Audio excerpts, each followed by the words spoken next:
Bonjour à tous, bienvenue sur la chaîne de Brice le roi du bricolage. Aujourd'hui on va parler détecteur de fumée.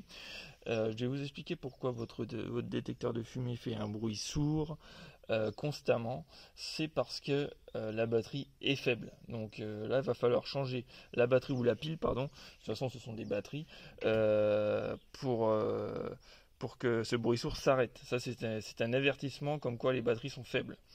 Attention à ne pas confondre avec une détection de fumée, hein. Bien sûr.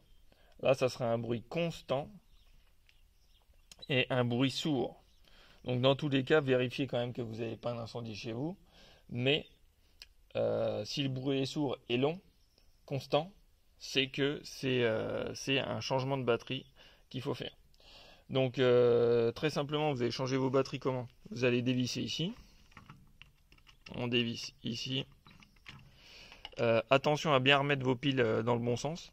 Donc, regardez comment elles sont montées avant de les démonter. Donc, là, j'en enlève une. Et si vous les avez bien montées, vous avez votre languette là dans le fond qui va jusqu'à la dernière pile. Donc vous avez juste à tirer et la dernière pile viendra. Mais si vous l'avez poussé la languette rouge, si vous l'avez poussé derrière la dernière pile, vous allez galérer un petit peu. Il va falloir prendre un petit tournevis plat comme ceci pour venir faire sauter la dernière et la changer. Donc voilà. Donc vous avez regardé dans quel sens sont vos piles. Donc là maintenant, on va remonter. Moi, je vais remonter mes piles parce que je ne vais pas les changer parce qu'elles sont encore bonnes. Mais vous allez changer vos piles. Donc vous avez vu dans quel sens le plus il est et le moins il est. Donc moi, je sais que c'était monté comme ceci. Voilà. Donc je la remonte. Dans un premier temps, je vais faire un test quand même.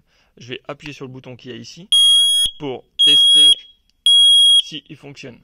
Si la pile est montée à l'envers, vous allez voir qu'il ne se passe rien du tout.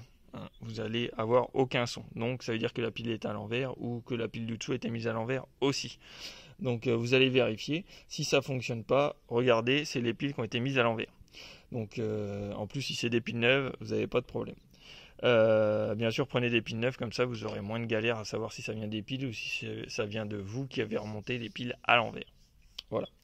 Donc après, on remonte le cache. Bien sûr, n'oubliez pas de mettre la petite languette comme je vous ai dit, hein, derrière la dernière pile. Il faut que ça passe en dessous de la dernière pile. Comme ça, vous n'aurez pas de problème à la sortir la prochaine fois. Après, on va refermer la chambre comme ceci. Voilà, on referme la chambre comme ceci. On vient revisser. Voilà, essayez de mettre votre vis dans le bon sens. Enfin, dans le bon sens. Essayez de ne pas la mettre en biais parce que ce sont des pas de vis en plastique. Alors, pour éviter de foirer le pas de vis, mettez-la bien droite. Sinon, vous allez la bousiller. Donc voilà. Après, qu'est-ce que je peux vous dire d'autre sur ce détecteur de fumée? Ah oui, très important. Moi, j'ai mis une petite languette rouge pour pas que la marque soit visible parce que je suis pas là pour faire de la publicité. Qu'est-ce que je peux vous dire d'autre? Oui, quand vous faites de la peinture, évitez de passer le barbouiller de la peinture dessus, ça serait pas mal. Parce que vous allez réduire l'efficacité de votre détecteur de fumée en barbouillant de la peinture dessus. Ça va obstruer les trous et du coup ça va fonctionner beaucoup moins bien. Donc voilà. Voilà la dernière petite chose. Et ben qu'est-ce que je vous dis? Ben à vos tournevis, changez vos piles. Et puis qu'est-ce que je peux vous dire? Ben à plus tard dans une prochaine vidéo. Au revoir.